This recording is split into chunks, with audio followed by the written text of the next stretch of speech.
In today's news, President Dr. Muiz ratifies the 14th Amendment to the Decentralization Act. Minister Adam Sharif announces the establishment of mobile units to provide public services in islands. And the Islamic Affairs Ministry unveils ambitious plans to construct mosques across the Maldives.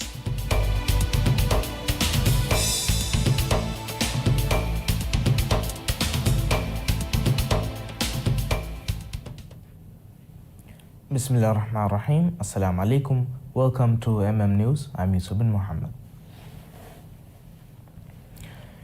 President Dr. Mohamed Muiz ratifies the 14th Amendment to the Decentralization Act, introducing significant changes to the role and operations of Women's Development Committees, WDCs, across islands and cities.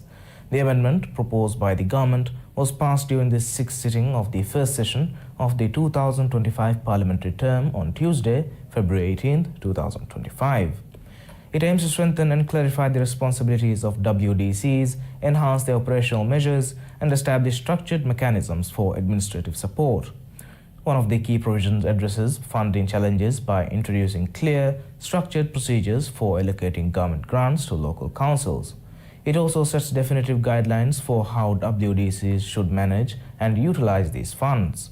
Additionally, the amendment reinforces the role of local councils and the Local Government Authority (LGA) in ensuring that WDCs have access to essential resources, training and facilities.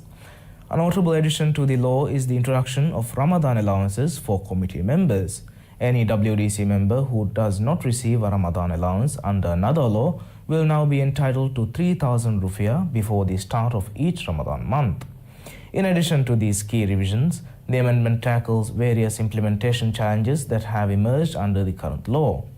Now ratified, it has been officially published in the Government Gazette and is set to take effect. The Ministry of Cities, Local Government and Public Works announces two significant projects: the April 2025 reconstruction of 55 dilapidated council secretariat buildings and the establishment of mobile public works units across the Maldives. Minister Adam Sharif Umar made this announcement during a press conference at the President's office today. The project, valued at $36 million, has been awarded to Malaysia's Hexter Global Company under a contract and finance agreement. A team from the company is scheduled to arrive in the Maldives on April 28, with construction officially commencing shortly thereafter.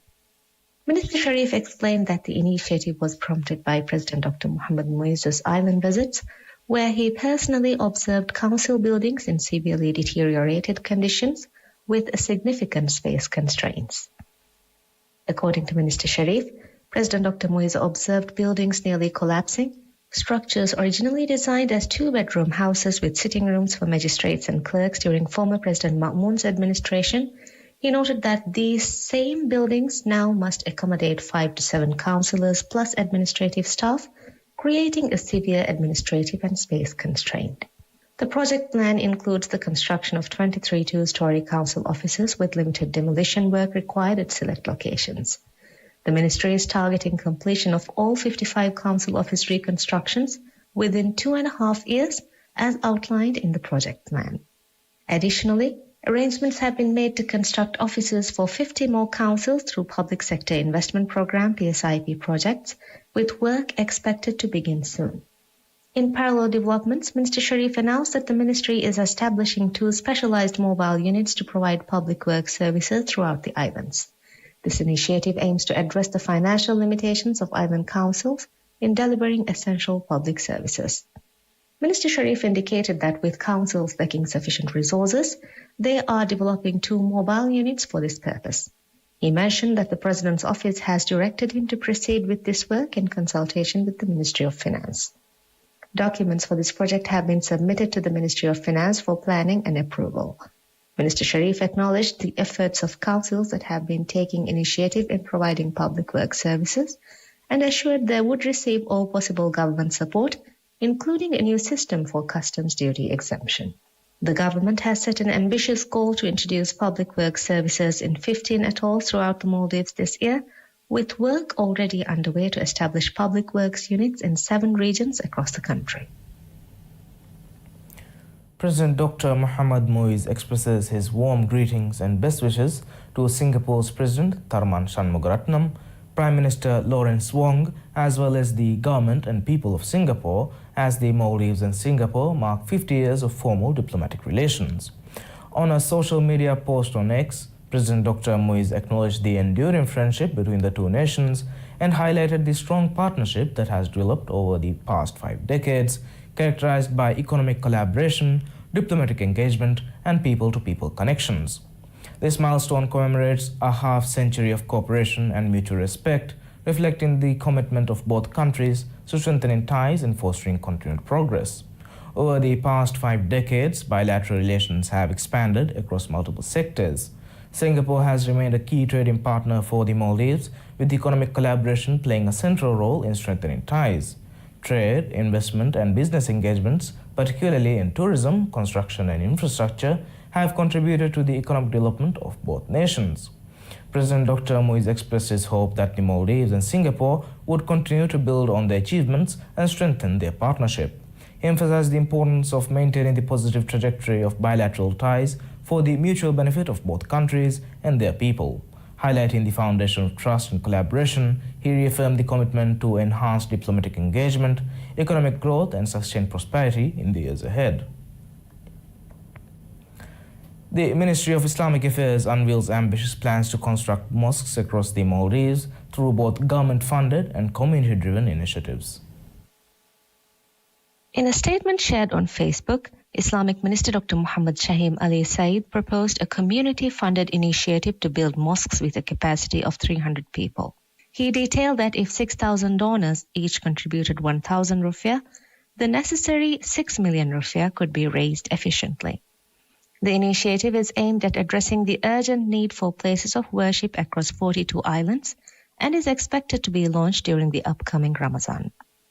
Simultaneously, the Islamic Ministry has announced the construction of 6 new government-funded mosques on the islands of Alif Rastu, Alif Dal Fempushi, Faafu Fiyali, Gaf Dal Madaveli, Halif Bara, and Thave Mandu.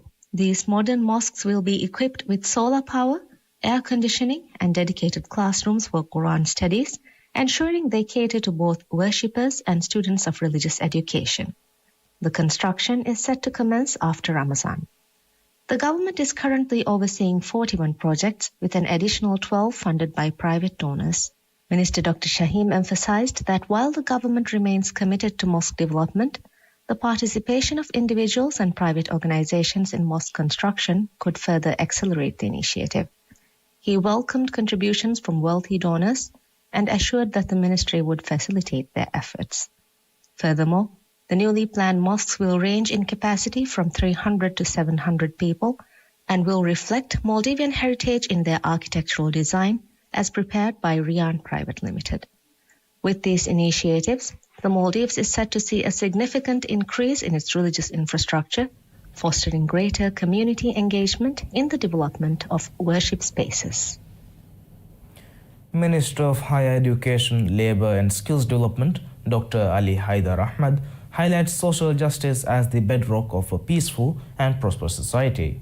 The minister made these remarks via a statement marking International Social Justice Day, observed annually on February 20th.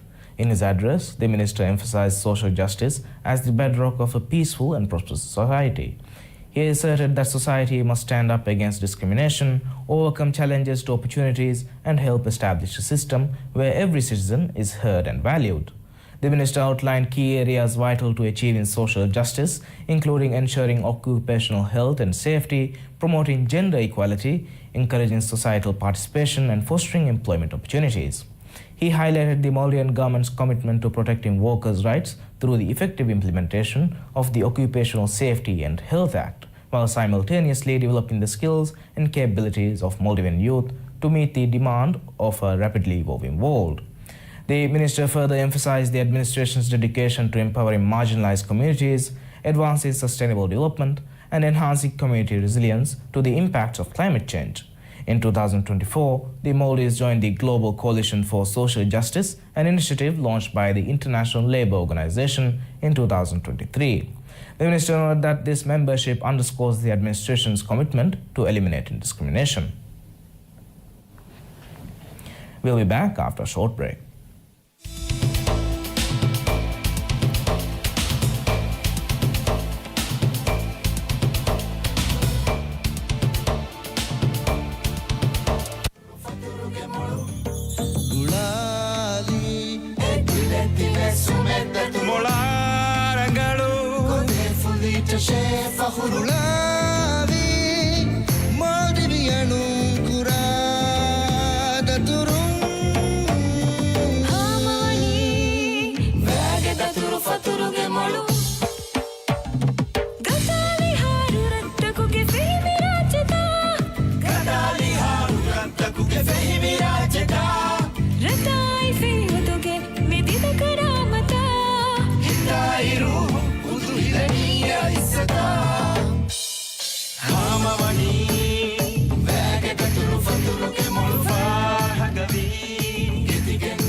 Welcome back. The Ministry of Islamic Affairs is set to establish a system for depositing funds intended for charity, donations, gifts and other good causes, in addition to property zakat funds through the Zakat House. In a post on the official X account, the ministry said that such a system will be set up next week. The purpose is to create a mechanism to direct people's charitable spending to areas in need. The post highlighted the great need for charitable spending in the Maldives, noting that many islands require resources for mosques and Quran classes. It emphasized the importance of prioritizing the positive development of society. President Dr. Mohammad Moiz established the Zakat House on December 18, 2023, with the aim of strengthening the Zakat system in the Maldives and developing the Zakat Fund to ensure its benefits reach beneficiaries more broadly. The institution provides debt relief assistance, medical treatment assistance, and support in special circumstances. With the awareness efforts being conducted by the Zakat House, Islamic Affairs Minister Dr. Muhammad Shahim Ali Saeed has previously stated that the past year saw the highest amount of funds collected as zakat. Accordingly, more than 100 million rupiah was received as property zakat in 2024. The National Drug Agency (NDA) is exploring measures to accelerate the enrollment of individuals into drug treatment programs. This issue was a central topic of discussion at the recent NDA board meeting, where members deliberated on strategies to enhance rehabilitation efforts and strengthen support for organizations working in the field.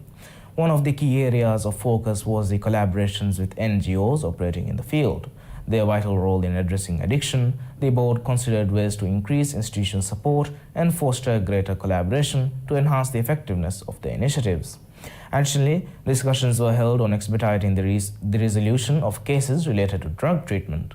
The board also explored the possibility of instructing the Muraja Committee to take appropriate actions against individuals who fail to complete their rehabilitation. If implemented, these measures are expected to reinforce anti-drug operations and expand the availability of treatment services. Providing further insights into the meeting, NDA chairperson Lubna Zahir highlighted the urgent need to address the shortage of counselors, which has posed challenges to the timely admission of individuals into treatment programs. To address this issue, the board considered potential solutions, including expanding treatment facilities and identifying alternative methods to enhance service delivery. As part of an ongoing special anti-drug initiative launched in collaboration with law enforcement agencies, more than 100 individuals have already been admitted into treatment. This program specifically targets drug users involved in street crimes, those found intoxicated in public areas, and individuals living on the streets, including those sleeping in mosques. Minister of Islamic Affairs Dr. Muhammad Shahim Ali Saeed has announced that a group of foreign Qaris is set to arrive in the Maldives on Thursday as part of efforts to address the shortage of Quran teachers in 6 islands. In a message to the media, Minister Dr. Shahim stated that the Qaris will be assigned to branches of the Quran Center on these islands, where they will teach Quran and lead Hifz Quran classes at local mosques. The program will be overseen by local councils, while the Quran Center will be responsible for managing the teachers' salaries, which will be funded through the Zakat Fund. The minister emphasized that this initiative will continue until a permanent solution is found, with the goal of training local Quran teachers in these islands. Additionally, the minister said that he intends to resolve the shortage of Quran teachers across all islands during his tenure, highlighting that the expansion of voluntary Quran teaching is a key promise in President Dr. Muhammad Muizzu's manifesto. Minister Dr. Shaheen noted that foreign qadis have previously been brought in to lead Tarawih prayers in major mosques across the country. He also expressed optimism about the success of ongoing efforts to produce more Hafiz in the Maldives, stating that many young Hafiz are emerging from the Islamic Ministry's 500 Hafiz project, a program designed to strengthen Quran memorization nationwide. The Judicial Service Commission (JSC) appoints Amjad Mustafa as the Chief Judicial Administrator of the Department of Judicial Administration, the department responsible for overseeing the judiciary's administrative functions. His appointment was made following a selection process involving interviews with candidates who had applied for the position. The vacancy rose after the resignation of Aishat Rizna in September of last year. According to the JSC, Amjad was the highest scoring candidate among the applicants when the position was opened. Amjad holds a degree in Sharia and Law from the Islamic University of Maldives, IUM, and later pursued a degree in Business and Administration from Anglia Ruskin University in the United Kingdom. His professional background includes serving as the President of the Employment Tribunal, Vice President of the Election Commission, and a member of the Maldives Tourism Development Board. Thank you for watching MM News. I'm Yusuf bin Muhammad, and have a great day.